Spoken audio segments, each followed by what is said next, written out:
Bonjour à tous, nouvelle vidéo aujourd'hui. Aujourd'hui, on va monter l'EcoWorthy. Alors, ça fait déjà plus de 2 mois qu'il est déjà posé comme ça. Malheureusement, en Eure-et-Loir, on a eu un temps vraiment pourri. Aujourd'hui, je vais pas être seul, je vais être accompagné de Bruno. Donc, Bruno, c'était l'ancien couvreur avec qui je travaillais. On va faire ça tranquillement. Je vous conseille justement d'être à deux, bien prendre connaissance de la notice, bien étaler les pièces au sol pour être certain que vous avez tout ce qu'il faut. Et puis, franchement, les panneaux de 500 watts à monter directement sur le tracker, ça a un certain poids. Donc, on va prendre son temps et on va les monter tranquillement. C'est parti, on s'occupe du montage et on va essayer de faire ça tranquillement, mais rapidement, parce qu'on ne sait jamais si une averse arrive. Comme vous le savez, en Eure-et-Loir, on a 2 heures de soleil et puis ensuite, on a 2 mois de pluie. À tout de suite. Alors, il n'y a rien de compliqué dans le montage, donc je vous laisse quelques photos, comme ça vous pourrez voir sur certains angles comment il est monté. Il faut juste suivre la notice. Et puis dans tous les cas, il y a juste une petite chose, moi, que j'ai améliorée, c'est que j'ai inversé les vérins. Je vais en reparler dans la vidéo. Donc, maintenant, on passe à la suite pour éviter que la vidéo soit trop longue. Et bien voilà, là j'ai mis la structure à l'horizontale. Ce que je vais faire, c'est qu'on va mettre les panneaux directement au-dessus. Donc j'ai 2 gars avec moi pour pouvoir le faire.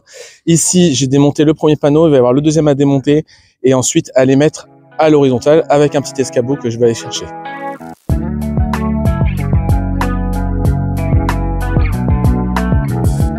Eh bien, nouvelle vidéo, nouvelle partie. Ce qu'on va se faire aujourd'hui, ça va être toute l'électricité du tracker. Donc, j'ai mis un petit coffret électrique. Moi, ce que je vous recommande, si vous le pouvez, c'est d'en mettre un. Parce que je pense que le module en extérieur, normalement, son placement, c'est ici, c'est côté est. Mais je pense que l'humidité, etc., sur le long terme, ça va pas être terrible. Donc, autant le mettre directement en interne, en intérieur, dans ce boîtier ici. Ici, je vais mettre de l'électricité, mais ça va être juste ce qu'il faut. Une prise électrique, je vais tout déporter au niveau de la sécurité dans le garage. Ça va protéger la totalité du câble en installation avec du 30 mA et du 16 ampères. Là, on va ranger les câbles comme il le faut. Je vais regarder au niveau du micro-onduleur où on va le mettre, comment on va voir. Au fur et à mesure, je vais partager avec vous chaque étape que je vais faire. Et puis voilà. Donc là, on va faire vite. C'est pour ça que je vais pas tout filmer parce que le temps, ça c'est pas terrible, je vous le dis. Donc là, je vais faire le nécessaire pour être au plus rapide et vous montrer tout ce que je vais faire étape par étape. Je vous dis à tout de suite. Eh bien écoutez, l'Eure-et-Loir nous gâte. Il a plu au moment où je faisais le tournage de la vidéo et du câblage. Pour aller au plus vite, j'ai fait le câblage seul, j'ai pas filmé. Donc je vais vous montrer ça par la suite. On va regarder, je vais vous en parler. Je devais faire 2 vidéos, une vidéo avec justement le montage intégral plus le câblage électrique. Mais là, ça n'a pas été possible. Il a plu, ça a été compliqué. Aujourd'hui, il fait meilleur, donc on commence à avoir des données. Je vais faire une vidéo, là vous allez voir, dans la prochaine partie de la vidéo, je vais vous montrer à peu près les débuts de données que j'ai eu. Franchement, très clairement, c'est très efficace. Mais je vais faire ce qu'il faut. La prochaine fois, ce que je vais faire comme test, ça va être un test avec les panneaux fixes, avec une belle journée et le tracker mis en route pour pouvoir voir au niveau des données, la différence qu'on a et le gain qu'on a. Voilà, je vous laisse, on reprend la vidéo. Eh bien, nous voilà sur l'EcoWorthy, enfin terminé, enfin posé, quelques petites finitions à faire. J'ai caché les câbles pour qu'ils soient bien cachés et puis j'ai laissé du mou suffisant pour que ça puisse se diriger vers l'est ou vers l'ouest.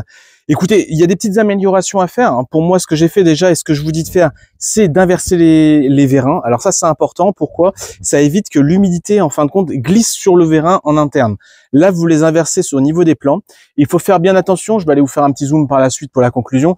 Mais ici, il faut le mettre dans le bon sens quand vous inversez le vérin. Au niveau de l'amélioration que j'ai faite immédiatement pour moi et qui était nécessaire, c'est un coffret de protection, donc un coffret étanche. On va aller faire un petit tour à l'intérieur. Je vais vous expliquer un petit peu ce que j'ai fait. Voilà, donc ce fameux coffret étanche, pour moi, j'ai mis toutes les protections électriques directement dans le garage. Ça permet de protéger la ligne jusqu'au garage. Pour vous dire, en fait, moi, j'ai tiré une ligne de 2,5 mm². Donc là, j'ai juste mis une prise électrique avec des wagos pour accorder directement le micro-onduleur. Le reste, c'est un 30 mA, donc 40 ampères qui est dans le garage, avec une protection de 16 ampères pour la ligne de 2,5 mm². Il est possible que je mette des panneaux plus grands. Il est possible que aujourd'hui, ça me convient extrêmement bien. On a, vous allez voir, je vais vous montrer dans un deuxième temps. Je vais aller prendre ma tablette et puis je vais vous montrer au niveau des relevés de la journée d'aujourd'hui. Mais tout marche à merveille. Au niveau donc justement du coffret électronique, donc ce qui va permettre de gérer tous les vérins, permettre de gérer le capteur de luminosité ainsi que l'anémomètre qui est juste au-dessus. Je vais vous montrer un peu plus de près.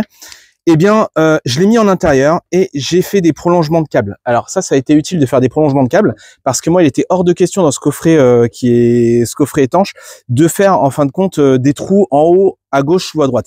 L'idée, c'est qu'il n'y ait aucune humidité qui arrive dedans. Donc pour ça, ce que j'ai fait, c'est que j'ai fait des trous par le dessous. Donc tous les câbles passent par le dessous pour pouvoir remonter et puis ensuite être distribués sur les vérins, sur le capteur luminosité qui est juste là côté est et puis aussi l'anémomètre. Les difficultés rencontrées, alors le plan, oui et non. Je pense que ce qui est quand même plus judicieux, c'est que vous regardez un petit peu sur Internet. Le plan est très bien fait, sauf qu'il y a des choses qui ne sont pas bons, qui ne sont pas dans le bon sens. En même temps, là, on est en hémisphère nord, mais après l'hémisphère sud, c'est différent. Donc, il est possible que il y ait des petites choses qui changent. Donc, avant de monter, regardez, visionnez, informez-vous. Il y a plein de forums pour ça. Vous avez des groupes Facebook, vous avez pas mal de choses pour pouvoir le monter. Au niveau de ce qui est des réglages, bon, je vous en parlerai, peut-être que je referai une petite vidéo si ça peut intéresser ou autre, on verra selon cette vidéo-là. Sinon, il y a pas mal de vidéos, pas mal de gens qui partagent leur configuration technique. Moi, ce que je peux vous dire, c'est que j'ai mis une seule barre chacun au niveau des panneaux. Alors, écoutez, ça va très bien. C'est bon, ça fait quand même un peu de poids, ça va très bien. Ça limite quand même le poids aussi au niveau du tracker de mettre que les deux barres. Et puis je me préserve en fin de compte les deux autres barres au cas où s'il faut que je mette des panneaux plus grands. Parce que ce que je vais faire, c'est que je vais couper en fait les barres pour éviter que ça dépasse. Je vais faire les finitions, je vais mettre des bouchons pour éviter qu'on se blesse. Je vais améliorer au fur et à mesure. Peut-être que je ferai des petits shirts pour vous dire toute mon amélioration, tout ce que j'ai fait. En tout cas, aujourd'hui, ce que j'ai mis, c'est un micro-onduleur déié de 1000 watts. On va faire un petit tour. Un micro-onduleur déié de 1000 watts. Et sur ce micro-onduleur-là, il plafonne toute la journée. Et il est directement posé sur le mât, à l'ombre, ce qui va permettre de diffuser sa chaleur. Parce que je peux vous assurer qu'il est sollicité au maximum avec le tracker. Il tape vraiment les 1000 watts. Voilà. Donc là, il n'y a pas de doute. Ce micro-onduleur-là, il faut un bon micro-onduleur bien dimensionné quand vous avez un tracker. Je pense qu'il faut mieux l'éviter de le mettre en dessous les panneaux. Parce que même là, hein, je sens en dessous les panneaux, je sens de la chaleur. Donc là, ici, on est bien, on est au frais, on est à l'ombre et puis il y a une bonne ventilation. Je prends mon téléphone, je vous montre un petit peu les choses. Je vais vous mettre un petit time-lapse qui est avec la caméra qui est juste là et puis vous allez voir, ça fonctionne à merveille.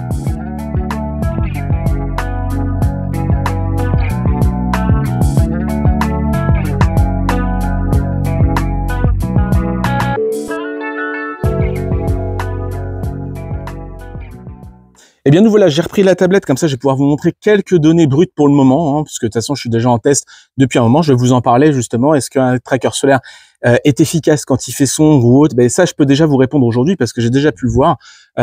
Oui, alors je vous le dis de suite, oui, c'est efficace quand on n'a pas de soleil, parce qu'il va se mettre à l'horizontale, dirigé vers le ciel, et il va fuser toute la luminosité, toute la lumière diffuse qui va être dans le ciel. Donc un panneau, en tout cas au niveau du tracker, au niveau des réglages que j'ai mis, il est dirigé légèrement vers l'est, vraiment à plat, histoire que l'eau puisse directement tomber en fait sur le panneau, mais qu'elle puisse glisser. Et là, il produit plus. J'ai pu le comparer par rapport à mes panneaux chez moi. Il produit plus. Donc quand il y a du soleil, évidemment, là, ça n'a rien à voir, puisqu'il va se diriger vers le soleil ou vers la luminosité. Hein. J'ai fait des petits réglages pour qu'ils soient un peu plus sensibles, puisque moi, j'ai pas de batterie, donc autant qu'il traque un maximum. Mais voilà ce qu'on peut en avoir aujourd'hui à peu près. Par exemple, pour une journée d'aujourd'hui, on est à 936 watts, 937, 940. Bon, il plafonne un peu. De toute façon, les panneaux peuvent produire un peu plus, mais il faut pas oublier une chose, c'est que vous avez le courant continu qui va vers le courant alternatif. Donc, il y a quand même une transformation. Ici, on est à ces valeurs au niveau de renvoi d'énergie sur le courant alternatif directement dans votre maison. Si je regarde d'hier, alors on va pouvoir regarder d'ailleurs avec un peu plus de détails. Ça, c'est aujourd'hui. Donc, moi, ce que j'ai fait, c'est que j'ai fait un réglage. On peut le voir toutes les minutes. J'ai demandé un réglage toutes les minutes parce que l'idée, c'est que je vous fasse plusieurs expériences sur ce tracker. C'est-à-dire que je vous mette les panneaux directement dirigés vers le sud, vers une certaine inclinaison. Je débranche, je le laisse toute la journée comme ça. Il faut que j'ai 2 journées ensoleillées. Une journée totalement comme ça et une journée où il va traquer pour voir la différence de production qu'on va pouvoir avoir. Et ça, c'est là qu'on va pouvoir calculer déjà, en fin de compte, des prémices en tout cas d'une économie potentielle. Si vous mettez un tracker, combien vous économisez? Donc là, on est toutes les minutes aujourd'hui, 940, 937 watts. Si je regarde la journée d'hier, alors la journée d'hier, j'ai débranché les câbles, donc c'est normal qu'il y ait des pics, parce que j'ai commencé à vous préparer tout ça pour faire au mieux pour vous présenter ça, mais j'ai encore des finitions à faire. Mais je pense que cette vidéo, vous l'attendez depuis longtemps, donc elle était importante que je la fasse. Et là, vous voyez, tenez, on va regarder par rapport à hier.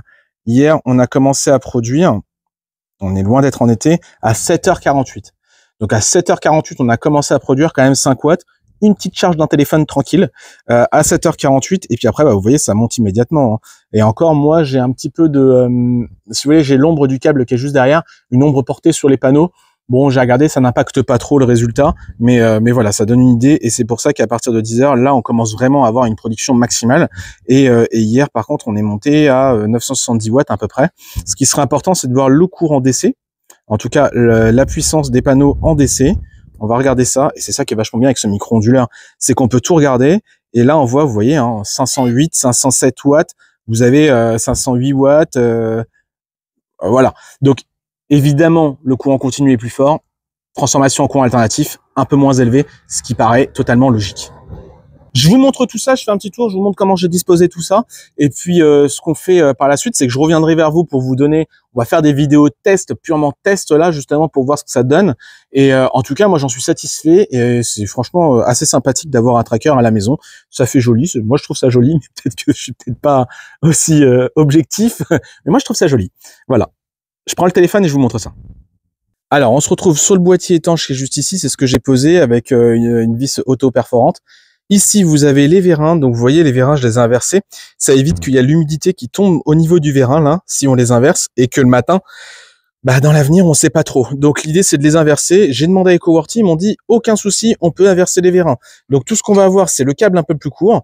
Donc, faut faire attention. Si vous mettez directement le boîtier électronique, en tout cas le boîtier de contrôle juste ici, bah, il n'y a pas de souci. Par contre, moi, vous voyez, vu que j'ai mis plus bas, eh ben, j'ai mis des câbles, j'ai mis des rallonges, quoi. Je me suis fabriqué des rallonges. Ici, c'est pareil au niveau de ce vérin-là, je l'ai inversé. Mais attention, mettez-le bien comme ça, pas dans l'inversement comme ça. Mauvaise expérience pour moi. J'avais coupé une vis pour voir, mais ça passait toujours pas. Donc j'ai dégoupillé, j'ai refait. Bah oui, forcément, regardez ici, la vis, elle a commencé à rentrer juste ici. Donc attention, quand vous mettez votre tracker et que vous mettez surtout, vous inversez les vérins, mettez bien dans ce sens-là. Sinon, le micro-onduleur, donc ça c'était un micro-onduleur cassé que j'avais. Donc du coup, ce que j'ai fait, c'est que j'ai fait des petites équerres là sur les côtés avec ce qu'il faut au niveau, voilà, là il bouge pas. Et l'idée, en fin de compte, c'est que de toute façon, lui, avec ses ailettes, va ventiler de haut en bas, ça pas de doute. Mais en même temps, il va transmettre sa chaleur directement au poteau. Donc ça, c'est intéressant et il sera toujours à l'ombre en plein été, parce que comme je vous l'ai dit, mettre un micro-onduleur ici, à ce niveau-là, franchement, je peux aller chercher mon thermomètre laser, mais et moi, je sens de la chaleur et on n'est pas du tout en été. Donc là, ici, il sera au frais et il est sollicité toute la journée. Donc pour moi, c'est important de le mettre à ce niveau-là. Voilà. Sinon, l'anémomètre. Ah oui, l'anémomètre. Donc là, pour ceux qui veulent savoir, je mettrai l'adresse mail de celui qui me l'a transmis en description. Je l'ai acheté et franchement, très honnêtement, super, hein, parce que là, vous pouvez le bouger, hop, comme vous voyez, il va dans tous les sens, un petit peu, j'ai du mal, il va dans tous les sens, donc là, c'est impeccable, il est esthétique, il est sympa. Ici, c'est pareil, là, juste au-dessus, vous avez le capteur de luminosité, et le capteur de luminosité, c'est pareil, c'est avec un petit support en 3D, alors je crois que c'est en ASA, c'est un plastique qui va tenir la chaleur et qui va tenir le froid et qui va tenir dans le temps, donc impeccable. Ici, j'ai plus qu'à couper, je vais couper tout ça, je vais m'en occuper. Mais en tout cas, voilà, au niveau du tracker, comment c'est présenté. Franchement, c'est sympa. Je vous le dis, c'est sympa. Très embêtant à mettre en place dans un sens parce que je suis pas très manuel, ça je vous l'ai dit dès le début. Je vais avoir peut-être des critiques en disant oui, le problème c'est que t'es pas d'équerre, il y a des choses qui vont pas, etc. Bon, sachez-le quand même, hein, le cadre en alu qui est là, qui est présentant aussi, vous voyez, hein, tout est raccordé. Hein. C'est-à-dire que là c'est raccordé au milieu, donc ça va tenir quand même l'équerrage. Après, je vous dis pas, vous voyez quand même, il y a quand même une petite différence là, comme on regarde, mais c'est normal puisque ici c'est gondelé à ce niveau-là. Après, je vous dis pas, est-ce que je vais laisser ça comme ça, est-ce que je vais doubler, est-ce que je vais mettre des renforts, est-ce que je vais mettre des barres plus solides? Peut-être, on va regarder. En tout cas, pour l'instant, l'idée justement, c'est de vous montrer comment ça fonctionne et comment c'est posé. Ne faites pas exactement comme moi, faites au mieux. Moi, je vous donne quelques pistes et puis il y a des améliorations. S'il y en a qui ont des améliorations, c'est pareil, les vis, je vais les couper en bas. Mais s'il y en a qui ont des améliorations à donner, donnez-les, il n'y a pas de problème. L'espace commentaire est fait pour ça. Je vous l'avais dit, j'étais pas du métier, en tout cas pas du métier photovoltaïque, oui, mais pas du métier de la construction du bâtiment. Donc, si vous avez des choses à dire, n'hésitez pas à les dire calmement, simplement et sympa dans les commentaires, mais faites-le, hein, et ça va servir aux autres, ça va être des astuces.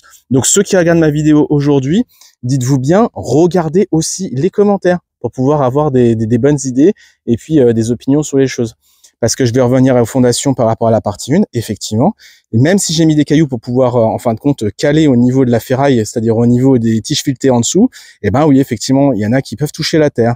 Et donc, du coup, un jour ou l'autre, ça peut rouiller. Bon, de toute façon, d'ici là, on verra si le tracker fonctionnera toujours.